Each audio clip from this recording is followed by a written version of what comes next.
The investigations into fake Bhutanese refugee scam is coming to a closer. Apart from the main allegation, police are preparing to recommend a few more entities to file relevant charges against the alleged individuals. Meanwhile, the lack of action against former Home Minister Balkrishna Khand, alleged of involvement in the scam and hence arrested, has invited criticisms to the Nepali Congress leadership. Good morning, I'm Sarah Sapsanamma. Let's begin with the headlines of the hour. Police issue arrest warrants against at least 26 individuals, including former administrative officer of Saptari for issuing citizenships to non-Nepalese. 22 middlemen arrested in Itahari. Prime Minister Pushpakamal Dahal to address questions raised by lawmakers at the parliament today as lawmakers express concern on issues like the Bhutanese refugee scam. Russia agrees to renew Ukraine Black Sea grain deal for 60 days, allowing Ukraine to ship grains to parts of the world struggling with hunger, a boost to global food security. And Liam Livingstone's destructive 94 from 48 balls goes in vain as Punjab Kings lose to Delhi Capitals by 15 runs in the Indian Premier League. Police have issued arrest warrants against at least 26 individuals, including former administrative officer of Saptari for issuing citizenships to non-Nepali national. Saptari's former district administration officer Kishore Ram has been alleged of issuing citizenships to non-Nepali individual. Saptari District Court's officials said the district administration office had issued citizenship to Satish Yadav by forging details. Satish Yadav, who had been arrested earlier, is out of jail on a bail of 100,000 rupees. Former District Administration Officer Kishore Ram last Wednesday had been transferred to Saptari's Bishnupur Rural Municipality and appointed as the Chief Administrative Officer. Elsewhere in Itahari district, police have arrested 22 middlemen following a raid in Koshi Transport Management Office. Area Police Itahari has alleged the 22 individuals of charging service seekers exorbitant fees. The arrests were made after the area police received complaint that middlemen had been meddling with documentation process to make money. The arrestees include a permanent official at the Transport Management Office and various people working at documentation centers. Police have also arrested staff employed at popular brand outlets of Bajaj, Honda, Yamaha and Vespa. Likewise, dozens of documents, stamps and 23 blue books have also been confiscated. Prime Minister Pushpakamal Dahal is scheduled to present answers to the lawmakers' questions at today's session of the House of Representatives. The Parliament Secretariat has said it has received 20 questions for the Prime Minister. The Premier is to respond to 15 of them today. Lawmakers have asked if the guilty in the Bhutanese refugee scam will be taken action against and if investigations will be carried out in the financial irregularities in the wide-bodied aircraft procurement and Omni scam, among others. Questions have also been registered asking the Prime Minister if, during his India visit, he will raise the issue of border. Likewise, Madhesh-centered parties have raised their concerns on the citizenship bill. Nepali Congress have registered 4 questions for the Prime Minister, of which only 3 will be presented today. CPN has registered 3 questions. Maoist Centre, Janata Samajwadi, Janamat, Rashtra Prajatantra Party and Unified Socialists have registered 1 question each. No cross questions are allowed during the session. Intra-party disputes have emerged in Nepali Congress as the leadership has been indecisive on whether to take action against its leader Balkrishna Khand, who has been arrested for alleged involvement in the fake Bhutanese refugee scam. At the meeting of the office bearers held right after Khan's arrest, party's Vice President Dhanraj Gurung along with General Secretary duo Gagan Thapa and Bishwa Prakash Sharma had proposed to suspend Khan from the party. However, party president opined the party could not take any action against alleged leader until the court hands out a verdict against them. Meanwhile, Nepali Congress leaders have taken to various platforms calling for Khan's suspension. CPN on the other hand, has already suspended its leader Tobadurai Maji after his arrest. This has piled pressure on Nepali Congress to do the same as to its Central Committee member Khand. However, this is not the first time that the leadership of Nepali Congress has been criticized for not taking in suggestions from the party's office bearers. In last year's elections, leaders including General Secretary Thapa had suggested against the alliance with Maoist Centre. A few disgruntled youth leaders have even announced of campaigns to reform the party. The party has also failed to hold its Central Committee meeting since 7 months, which, based on the party's statute, should be held in the span of 2 to 3 months. Police are preparing to recommend Department of Money Laundering investigation to conduct investigations against individuals alleged of involvement in the fake Bhutanese refugee scam. The police have recommended the department to investigate and take action against 14 individuals arrested so far, including former Deputy Prime Minister Tokbhadur Raimajhi and former Home Minister Balkrishna Khand. Should the department begin the probe, properties of those alleged of involvement and properties of their relatives will also be investigated. Nepal Police, that is investigating the fake refugee scam at an extended deadline, has recommended Government Attorney's Office to file up to 4 charges against the individuals. So far, the police has arrested all those alleged except Neeraj Rai, the son of former security advisor to Home Minister Indrajit Rai, and Pratik Thapa, the son of former Home Minister Rambahadur Thapa. Meanwhile, the Office of the Attorney General is still unclear about what actions must be taken against former Secretary Prem Rai and the then Home Minister Rambahadur Thapa. Based on the complaints filed by the victims, the perpetrators have collected at least 230 million rupees from them. The police have yet to take statement from former lawmaker Angtawa Sherpa, who has also been arrested in connection with the case. If Sherpa's statements are taken by today, the police can submit a report to the Office of Attorney General by Friday. It's time now for our segment Public Pulse, where you text us with your opinion. Public Pulse. The question is, what do you think is the reason behind the dispute within Nepali Congress regarding suspending their leader Balkrishna Khand? Your options are A. Incapable leadership, B. Result of intra-party faction, and C. Ongoing investigation. The voting is on. Type NEWS, select your option A, B or C and send it to 34001 to share your opinion with us. We'll take a short break here. More news coming up. Welcome back. The National Human Rights Commission has drawn the attention of concerned authorities, saying that attempts were underway to amend the Criminal Act in a way that grants general pardon to those involved in criminal activities. The Commission organized a press conference to assert that efforts to amend laws to grant pardon to criminals should be avoided, saying that the government was doing legworks to take back cases filed against individuals with political backgrounds. This, the Commission says, will also deprive victims of the conflict era from justice. The government has proposed to amend the criminal code, which, if endorsed, experts have warned will allow retracting the cases filed against high-profile individuals, including those alleged of involvement in the conflict-era cases, those in court process, and cases of serious human rights violations. The Commission has warned the government against amendment of laws that can grant pardon to perpetrators of rape, forced disappearances, inhuman torture, and serious cases of sexual violences.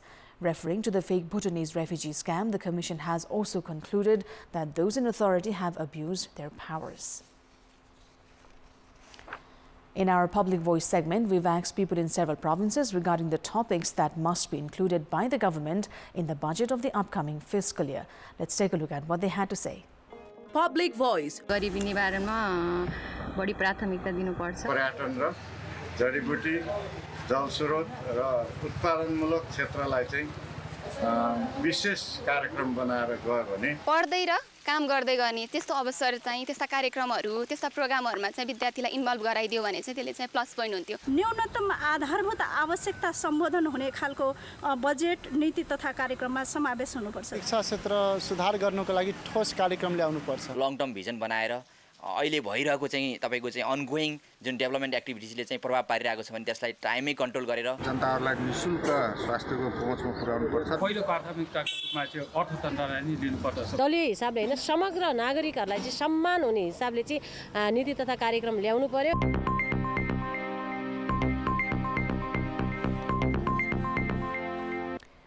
Around 4.7 million adults in Nepal have high blood pressure. 24.5% of those between 15 to 69 years of age of the total population have high blood pressure issue based on World Health Organization data. Eating habits and lifestyles have been considered as top causes for the problem. Health experts have also reiterated, apart from hereditary conditions, consuming sugary, salty and oily foods and tobacco and alcohol consumption can also act as triggers for high blood pressure. Likewise, inactive lifestyle and stress can also result into high blood pressure. Health professionals say Most go about with high blood pressures without any symptoms, while some report of headaches and dizziness. They warn the condition can actually affect heart, brain, kidneys, eyes and nervous system and can also be fatal. Experts call on members of public for active lifestyle and to get their blood pressures checked every 1 to 3 months' time. Russia has agreed to extend a deal that has allowed Ukraine to ship grain through the Black Sea to parts of the world struggling with hunger, a boost to global food security after more than a year-old war drove up prices. Senior officials from Russia, Ukraine, Turkey and the United Nations met in Istanbul last week and continued talks to discuss the Black Sea deal and its future. Turkey and the UN brokered the breakthrough accord with the warring sides last summer, which came with a separate agreement to facilitate shipments of Russian food and fertilizer that Moscow insists has not been applied. Russia had threatened to bow out of its concerns if its concerns, in fact, were not ironed out by Thursday. Such brinkmanship isn't new. With a similar extension in the balance in March, Russia unilaterally decided to renew the deal for a similar 60 days instead of 120 outlined in the agreement. On Wednesday, Russian Foreign Ministry spokeswoman Maria Zakharova said the deal had been extended to help countries in need, but added that Russia's overall assessment of the agreement has not changed. The U.S. has rejected Russia's claims about its difficulty exporting goods. About 30.3 million tons of grain have been exported from Ukraine under the Black Sea deal, including 625,000 tons in World Food Programme vessels for aid operations in Afghanistan, Ethiopia, Kenya, Somalia and Yemen. Ukraine's foreign minister told a top Chinese envoy that Kyiv would not accept any proposals to end the war with Russia that involved Ukraine losing territory or the placing of conflict on hold. Foreign Minister Dmytro Kuleba made the remarks during a meeting in Kyiv with Li Hui, who is China's special representative for Eurasian affairs and former ambassador to Russia. Kuleba discussed with Li ways to stop Russian aggression, the Ukrainian Foreign Ministry said in a statement yesterday.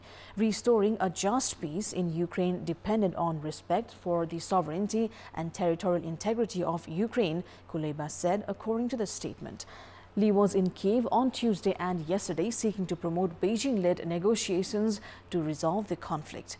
Li is the highest-ranking Chinese diplomat to visit Ukraine since Moscow invaded in February 2022, and his arrival in Kyiv comes 3 weeks after Ukrainian President Volodymyr Zelensky spoke by telephone with Chinese leader Xi Jinping. Zelensky also appointed a new Ukrainian ambassador to China on the same day, the Kyiv independent media reported.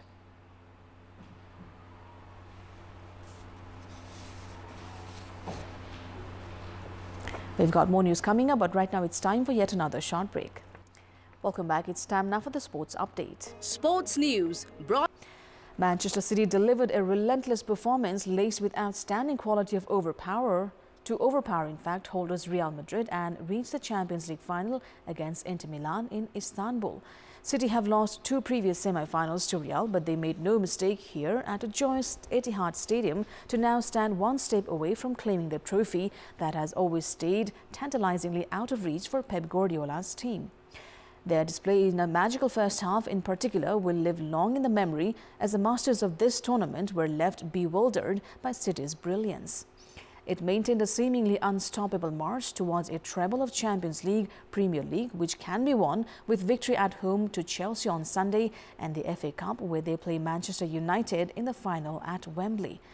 Real keeper Thibaut Courtois performed heroics to save 2 Erling Haaland headers early in the first half, but he was powerless to stop Bernardo Silva's close range finish after 23 minutes, the Portugal midfielder scoring a looping header for the second 8 minutes before half-time. City faced the occasional threats from Real after the break, Ederson saving well from David Alaba and Karim Benzema, but they were no match, and when Manuel Akanji's header deflected in off Eder Militao 14 minutes from time, the celebrations began. Substitute Julian Alvarez then wrapped up the dominant win with a late strike after latching onto a brilliant Phil Foden pass. City will play Inter on 10th of June as they look to win the Champions League for the first time. Time now for the weather update.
is all for the moment. Thank you for watching. Bye for now.